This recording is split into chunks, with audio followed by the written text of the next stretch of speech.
Gemini, welcome to the extended reading. What I'm going to do, I'm going to pull some runes. I might do that more than once, but I'm going to pull some runes, explain where they land, what they mean. Then we're going to go deeper into some of these energies. I definitely want to go into the Father of Pentacles, probably the Chariot. Then we'll see where we're at. And we're going to end up pulling some archetype cards as well. Okay. But I love that the ending of this is that you're stepping into your soul path and being a beacon of truth, basically. That's the Ace of Swords. That's beautiful. Okay. Further messages for Gemini, please.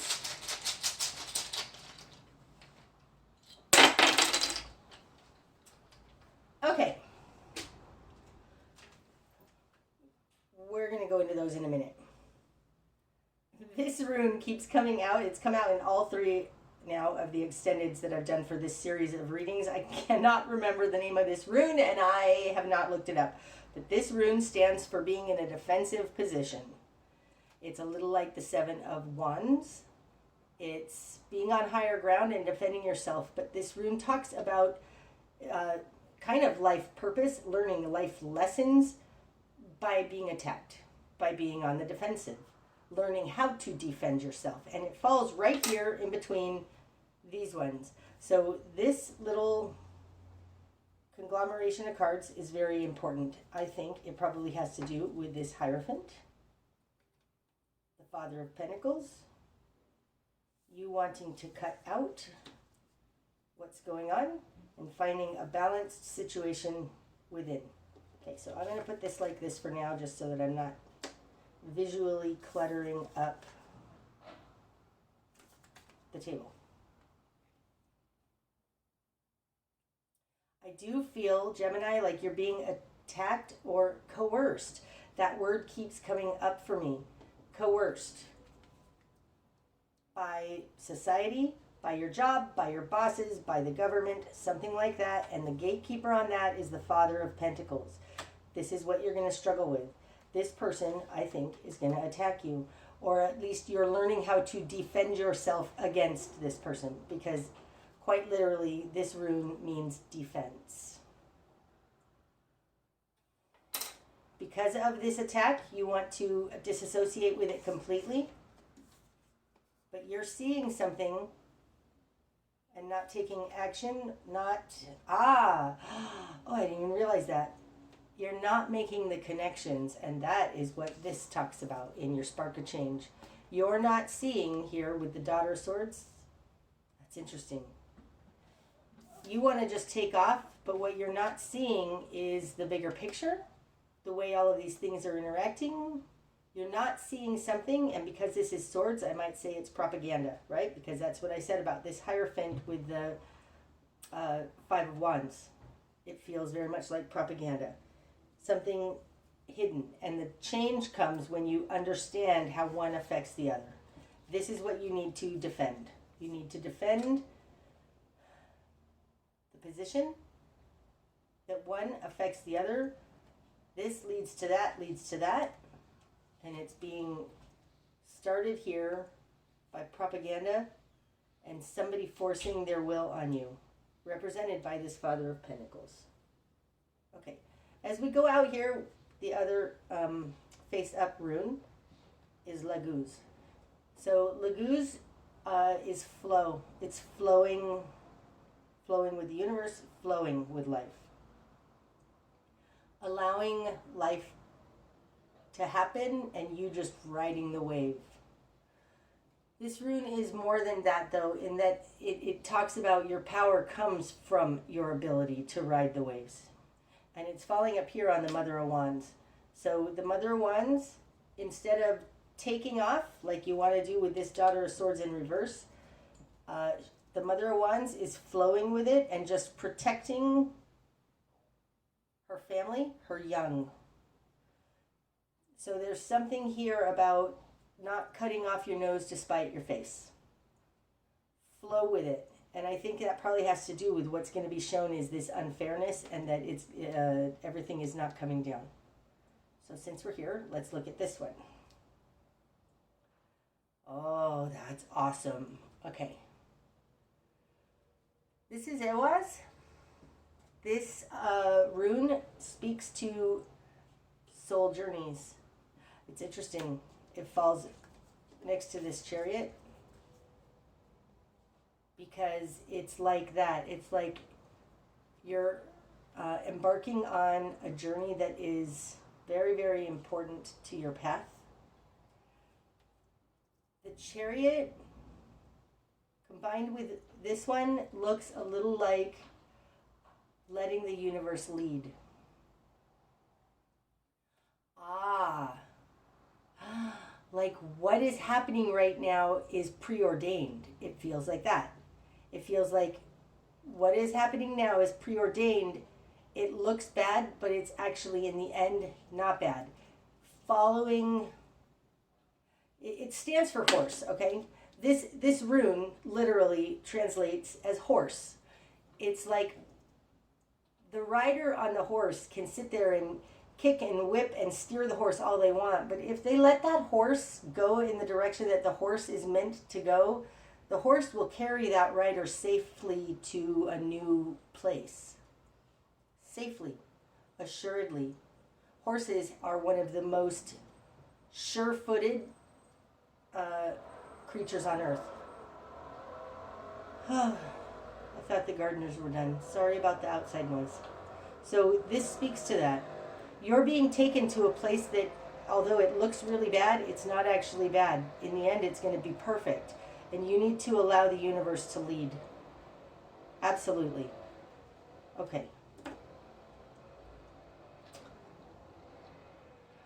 Do I want to stop this because of that noise? No, sorry. Everybody's just going to have to deal with it because I'm in the flow right now. Ha! Flow. This rune means laguz. It's lake, lago, and flow. Okay, up here. When I get runes going out that way, it's like this is kind of where it's heading, where it's leading. Oh, I love that. This is Gebo. Okay, Gebo is a rune of bringing together. It's actually a gift. It's a gift from the universe. This rune also speaks to intimate connections, soul connections. This could be akin to the Lover's card, but quite literally it translates into a gift. You're going to see, this is a blessing in disguise. This being out here, it's a blessing in disguise. Okay, so don't take off, Gemini. You want to sever this, and maybe that's important. Maybe you already have because this was in your current position, so that is a little bit in the past energy. Fine. But stick around a little bit because this is a blessing in disguise. Oh, I love that. Okay. This is the Wild Unknown Animal Spirit deck by Kim Kranz. Felt like one wanted to come off the bottom. Two want to come off the bottom. No, I'm not quite okay. I haven't, this one wants to come out and I haven't designated yet where I'm talking about, so we're just going to talk about this as a general energy. Elk.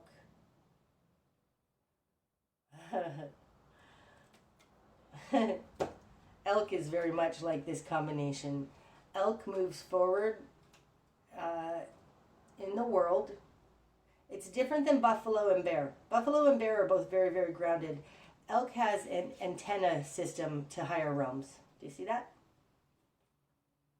Elks are also giant animals. They may not be as giant as a moose, but they're pretty darn big and formidable. And I think that the energy running through this reading is that you're formidable. You are a force to be reckoned with. And I'm going to put this up here because I feel like it's talking about this. Your soul purpose. You are connected. This elk is electrified, connected to the higher realms. Do you see that? Okay. That's cool. Okay, I really, really want to go into this Father of Pentacles energy. This is the person standing in your way. Okay, so now this is the second or third time that this has come to me and I haven't said it, so I need to say it. There was a quote very, very early on in 45s. That's President Trump. That was his thing very, very early on. It actually might have been in his inauguration speech. I don't remember. But he said, they're not after me. They're after you. I just happen to be standing in the way. It feels like that. It doesn't feel like this person is protective in the way that 45 is. It feels like this person is blocking the greater good. Okay, crazy. That was a channeled message. Okay, so we want more energies now, please, on the Father of Pentacles. Wow, that was fast, because I was going to say I don't feel like he's actually harmful. He's just in the way. He's a block. Okay, so wow, we got several here. Phoenix. Yep, that gardener is right outside of my window, so I need to pause this briefly. Sorry guys, hold on. Okay, I just watched the gardener take off his little contraption of that blower. Now he's going with a rake. Hopefully that won't be as disturbing. Okay. Father of Pentacles. He's being clarified by the Phoenix. I don't know what these other two are, but we're going to look at those. But my initial reaction is that he is the catalyst. He's the catalyst for a major change. Because the Phoenix is the cycle of regeneration. The Phoenix burns up hot, reduces to ashes, starts something new. I feel like this Father of Pentacles is a catalyst. Oh, it's so interesting. Like, it feels like they're in the way, but them being in the way is actually going to bring an uprising, a Phoenix moment. Okay. Moth. Moth and dolphin. Oh.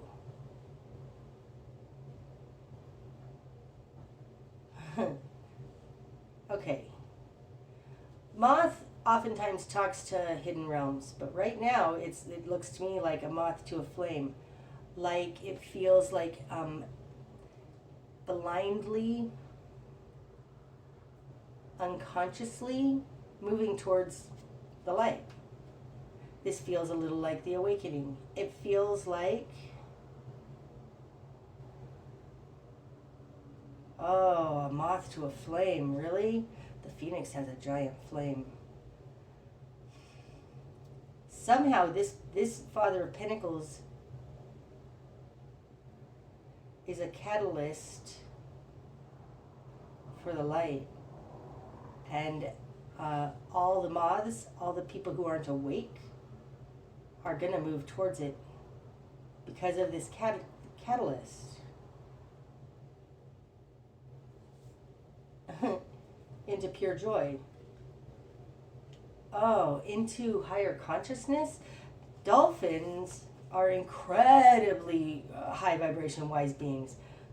I actually would say that they are wiser than humans. They are just pure love and joy, but they're very, very self-aware and conscious of it.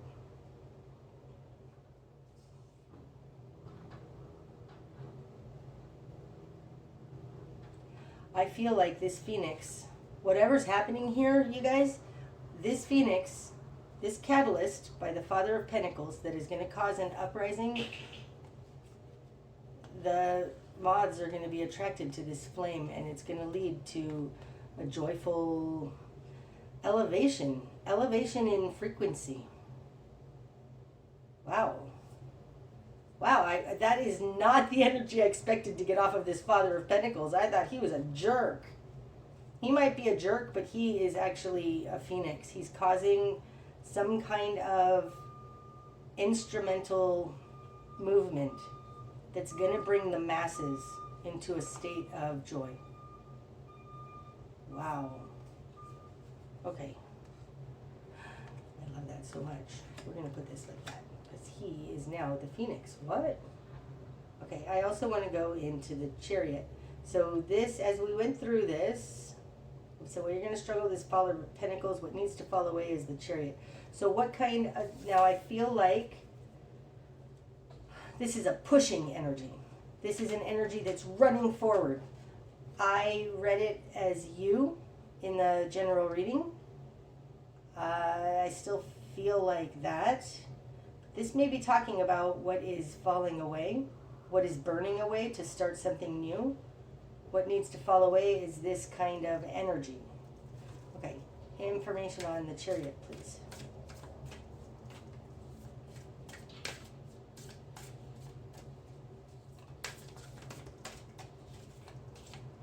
I want this one. Where to go? This one. Okay. So we want those two. Oh, are you kidding? Tiger and cheetah. Okay. There's okay. These are both fire energies. See? This is the alchemical symbol for fire. This feels like forcing your will, and I think I even said that. Not forcing your will. Running forward with your will. Running forward on what you want, what you know. But, and I would say, like, normally this tiger would be a very intuitive energy. Because, like, even in this deck, the High Priestess is a tiger, a white tiger with a moon here. Chariot has a moon here. This does feel like what needs to fall away. Sorry, hold on. I'm wondering if I need to think about this Chariot a little bit more.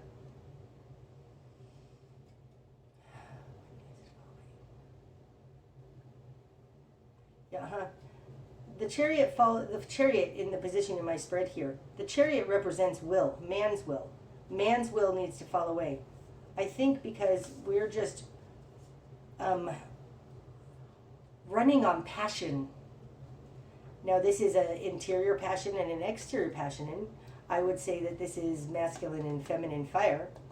It needs to fall away. There's something about our will that's pushing us to act in a certain way, and that needs to fall away. So this is a very hot, fiery energy. The hot, fiery, passionate, indignant, righteous, arg, fight needs to fall away. I think it's because this is happening organically. Because of this thing that you've run into, like butted up against, you're getting on this horse and being led. Being led. The Chariot is not being led here, not with Tiger and Cheetah.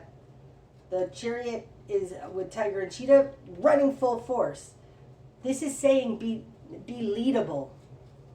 Get on the wave and ride the wave and see where it ends up, because it's going to end up somewhere better. This is divinely ordained, right?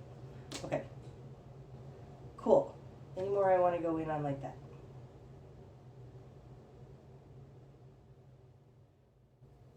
I do, actually. I want to see about this Daughter of Swords in reverse. Okay, Daughter of Swords in reverse, please.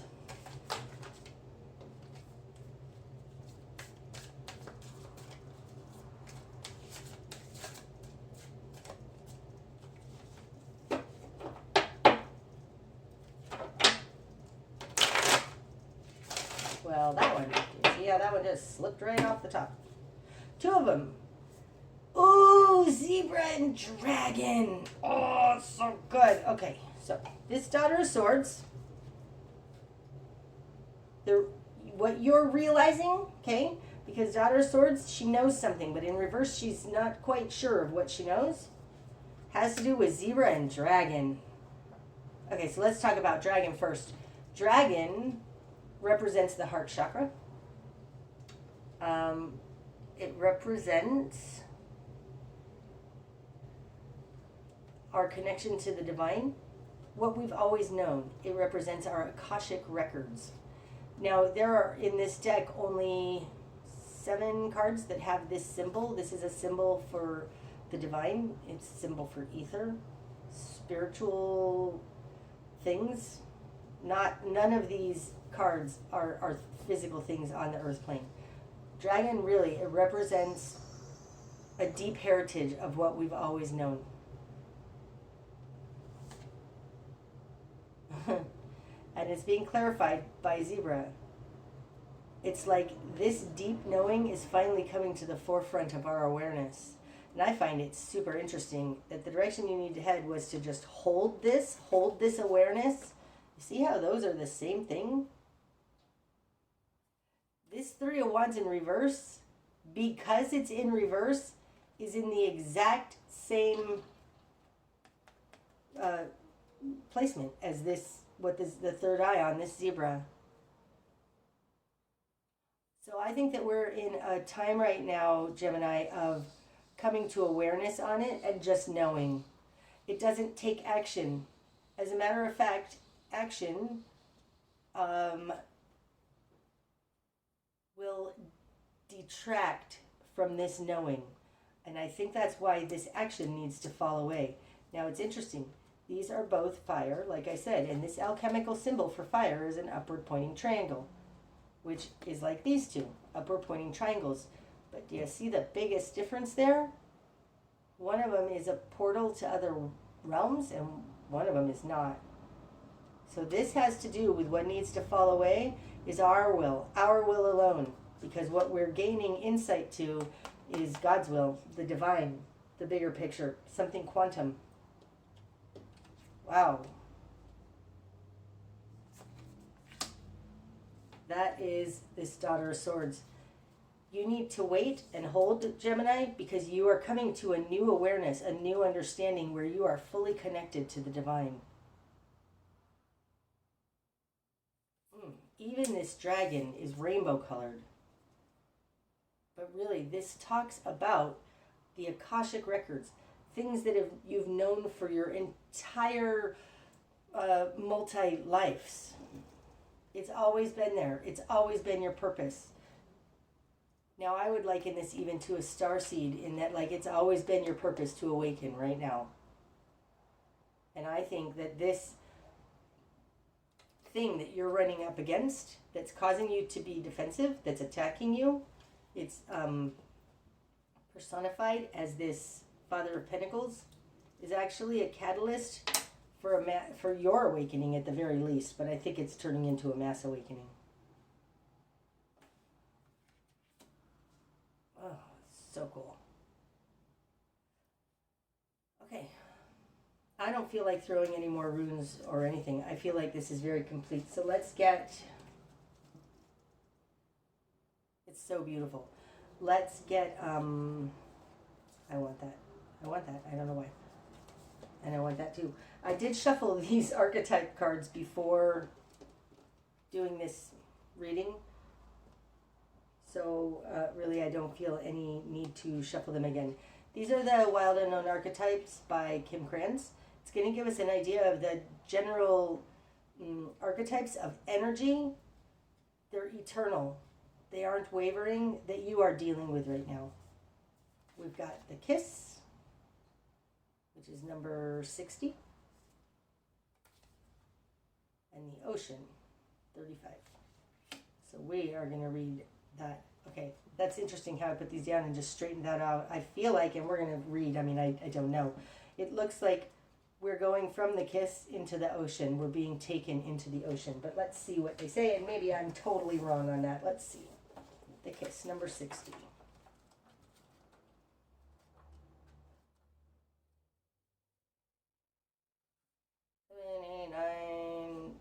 60. The kiss. The touch, the chemistry, the sex.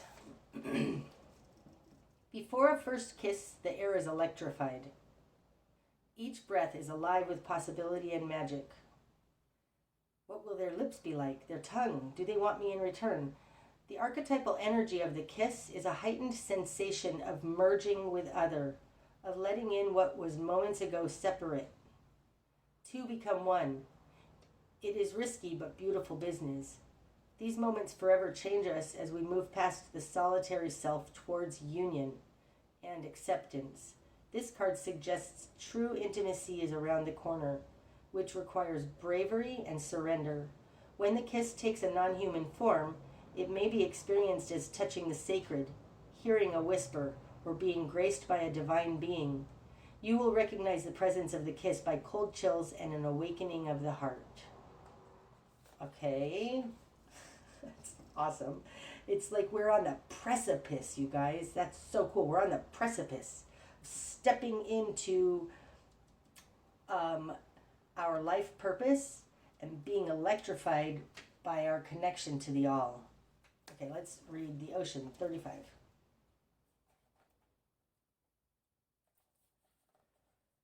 The ocean, the unconscious, the depths, the incomprehensible. The power of the ocean is unmatched. To step into its salty waters is to step into the unknown. By its sheer volume, the ocean represents the unconscious, all that is beyond our understanding. We cannot live within the ocean. We cannot claim it. Oh, I feel very strongly that these two are very connected, right? The dolphin and the ocean, and we're stepping into the dolphin in combination with the ocean. It feels like this dolphin is a living being able to reside within the ocean. It's not the ocean, but it's within the ocean. Okay. By its sheer volume, the ocean represents the unconscious, all that is beyond our understanding. We cannot live within the ocean. We cannot claim it, manage it, or own it. It rejects our every attempt to dominate nature. Yet amid its overwhelming power, it calls to us, inspires us, and invigorates our life on land. It dissolves the little us into the big us. When the energy of the ocean is present, there is change stirring that is beyond any change you've known before. The ego must dissolve. The saline swells work on your every cells, your fibers, your deepest underlying beliefs. Like Aphrodite, we rise from the ocean's froth a new being. Life is change. Let the wave crash. Oh, I love that so much. Okay, Gemini, you are experiencing right now a blockage that is actually a phoenix. It's a resurrection moment. You're being led from individuality into a great unity where you are going to be connected to all, and it is your life path. I love that. Okay, I hope this has helped, Gemini. Until next time, namaste.